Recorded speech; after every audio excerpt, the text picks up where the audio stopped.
Айгүл бір күні ескі үйдің қонақ бөлмесінде жиналған заттарды қарап отырып, көне кітаптардың арасынан бір кітапқа көзі түседі.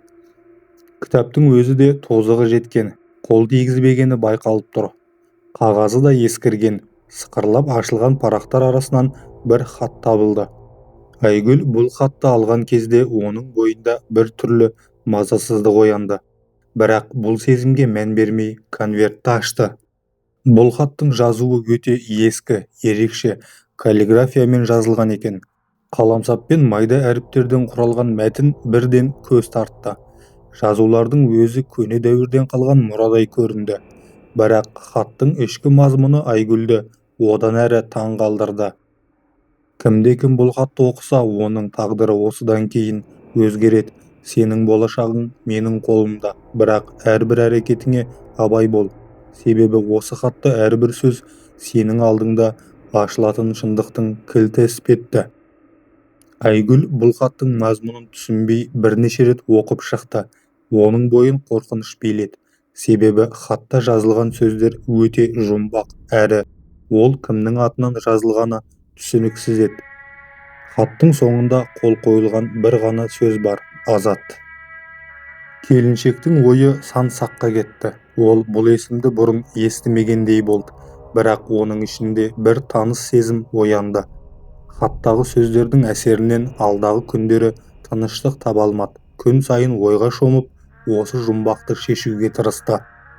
Уақыт өте келе хаттағы сөздер Айгүлдің өмірінде бір түрлі жағдайлар тудыра бастағанын байқады. Жұмыста түрлі келеңсіздік болып, өмірінде күтпеген оқиғалар жалғаса берді. Кейде түн ортасында оның бөлмесінде бір түсініксіз көлеңкелер пайда болып, Айгүл өзін беймәлім қауіптің құрбаны сияқты сезінді. Бұл құбылыстар оның психологиялық күйіне де әсер етіп, жүрегіне күдік ұялатты. Солай архивтер сақталған мекемеге баратын болып шешті. Сан мың қағаздың арасынан Азат есімді адамның дерегін іздеді, бірақ қолына ештеңе түспеді. Сұрастыра келе бір кітапхана қызметкері Азат есімді адамның өткен ғасырда өмір сүрген ғалым болғанын айтты. Ол кісі ғалым саласында үлкен жаңалық ашпақшы болыпты, бірақ жұмысы аяқталмаған. Азат ғалым туралы мәліметтер өте аз, алайда жұмбақ өмір сүріп, жұмбақ жағдайда жоғалып кеткен деседі. Айгүл бұл мәліметтен кейін хаттың жай адамнан келмегеніне сенімді болды. Санасы сан-саққа бөлінген келіншекте Азатты іздеп табу керек деген ой пайда болды.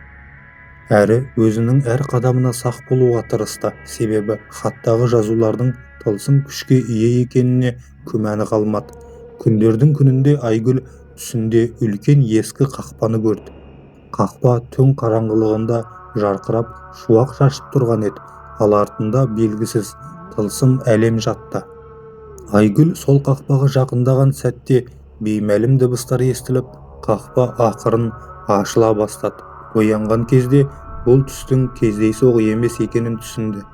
Солай келесі күні есінде қалған кескіндегі қақпаны іздеп, қала ішінен іздеп тауып ескі сарайға жетеді. Сарай ішіндегі көне заттар, ескірген құжаттар арасынан Айгүл тағы да бір хат тауып алды. Бұл хатта: егер сен бұл жерге жетсең, онда менің мұрамды қабылдауға дайынсың. Менің жасаған қателіктерімді сен түзеуге тиістісің деген сөздер жазылған еді. Енді ол осы жұмбақ оқиғалардың тізгінін ұстап алға жылжуға мәжбүр еді. Ескі сарайда әр қадамнан еденнің сықырлаған дыбысы естіліп, айналада сыз иісі аңқып тұрды. Қабырғалардағы көне суреттер мен қабырға сағаттары жылдар бойы уақыттың тоқтаусыз өтіп жатқанын көрсетіп тұрғандай. Айгүлдің көзі бірден ортасында тұрған үлкен үстелге түсті. Үстел үстінде шаң басқан ескі кітаптар және темір қапталған кішкентай сандық бар еді. Айгүл сандыққа жақындап, оны ақырын ашқанда, ішінен тағы бір ескі хат пен ертедегі сызба табылды. Хатта былай деп жазылған: уақыттың өзі саған қарсы. Сен жалғыз емессің, бірақ әрбір таңдауың саған өзіңді табуға не адасуға мүмкіндік береді. Бұл сызба менің соңғы әрекетімнің картасы.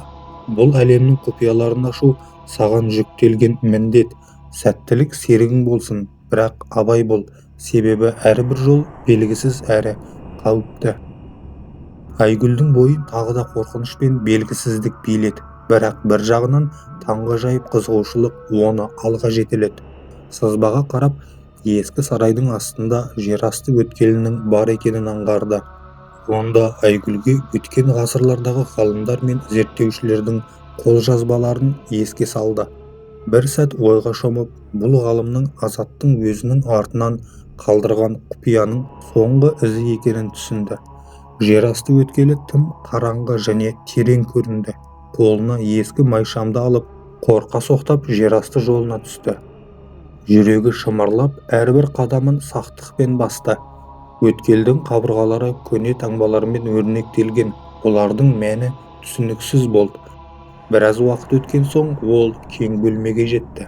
Бөлмеде үлкен тас тақта тұр. Үстінде ертедегі жазулар, ал айналасында шеңбер тәрізді белгісіз рәміздер орналасқан. Тақтаның үстінде тағы бір хат жатыр еді. Айгүл хатты ашқанда оның мазмұны тіпті жұмбақ әрі қауіпті болды. Егер сен мұнда жетсең, онда сенің таңдауың жақын. Бұл жерде сенің еркіндігің мен болашағыңды шешетін бір нәрсе жатыр. Бірақ есіңде болсын, сен таңдаған жолың мәңгілік. Менің тағдырым да осылай шешілген болатын. Қазір сенде де бұл мүмкіндік бар. Ойланып таңда. Хаттағы әрбір сөз Айгүлдің жүрегін дүрсілдетіп, белгісіздікпен қоршады. Қандай жолды таңдау керек екенін ол әлі де түсінбеді. Бірақ бір нәрсе анық, оның әрбір шешімі болашағын өзгертіп, мүлдем жаңа әлемге жол ашуы мүмкін. Сол сәтте бөлменің ортасындағы тас тақта жайлап ашылып, оның астынан алтын жарық шықты. Айгүл екі жолдың бірімен жүретін таңдау алдында тұр. Бір жағы белгісіз жаңа әлемнің құпиялары, ал екінші жағы қалыпты өмірге оралу. Осы оқиғадан соң Айгүл өз қызығушылығын тоқтатып, өз өміріне оралу жолын таңдады. Алғашқы қадамынан ақ ескі үйге енген кезіне қайта оралды. Алдында сарғайған хат, егер оны ашса, дәл осы оқиға қайталанарына сенді.